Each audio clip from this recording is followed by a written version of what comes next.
Bon matin tout le monde, ici Imelda chez son côté, la fière éditrice des éditions de Gouin Enchanté et auteur d'Ici Maintenant Je me choisis et Le bonheur goûte bon, 99 jours de pleine conscience.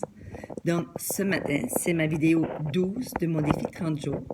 Et hier, j'avais mentionné que je vous partagerai des choix, des stratégies que j'ai choisi d'utiliser pour me guérir, me sortir de mon burn-out, de mon épuisement professionnel. Et je dois vous les mentionner, que ces stratégies-là, il y a eu comme une gradation, comme un ordre logique ou normal qui s'est installé. Parce que la première chose, lorsque moi, j'ai fait mon épuisement professionnel, j'avais pas le goût de rien faire, ni de m'habiller, ni rien. Donc, c'était, je te dirais, une période très, très pénible parce que moi, je suis très, très active et j'ai toujours des idées. Je suis très créative et tout d'un coup, c'était le calme plat. Donc, j'ai commencé tranquillement la première stratégie à aller marcher. Tu vas dire, oui, mais Melda, quand on n'a pas le goût, je sais.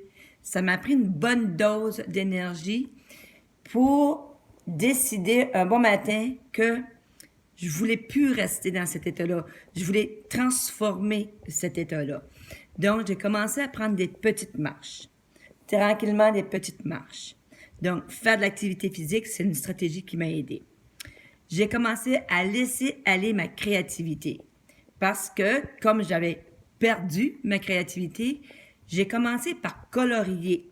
Les mandalas, là, donc, je prenais un dessin, je coloriais et ça me faisait du bien. Je n'étais pas encore prête à ouvrir la machine à pleine vapeur pour pouvoir créer, écrire ou créer des projets, mais mon étincelle se réveillait. Par la suite, j'ai fait beaucoup de lectures, puis ça que j'appelle la lecture pour l'âme.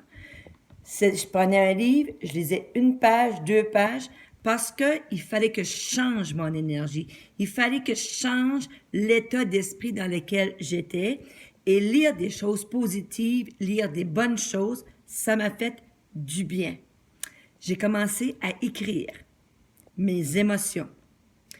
Par la suite, comme je commençais à avoir un petit peu plus d'énergie, là, mes amis qui voulaient venir me voir, j'ai commencé à dire « OK, pour un café ».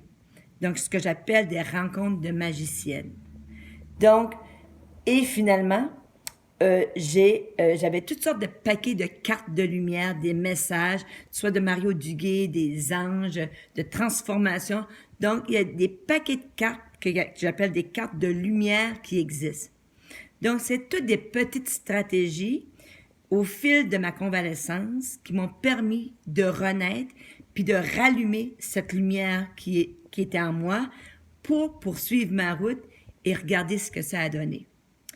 Je vous dirais 1 an plus tard, j'ai créé ma maison d'édition, j'ai 2 livres écrits, je suis en train de travailler sur un 3e qui s'appelle « Effrayant mais palpitant » et je suis en train de créer un journal d'éveil à Caraquette les 25, 26, 27 mai.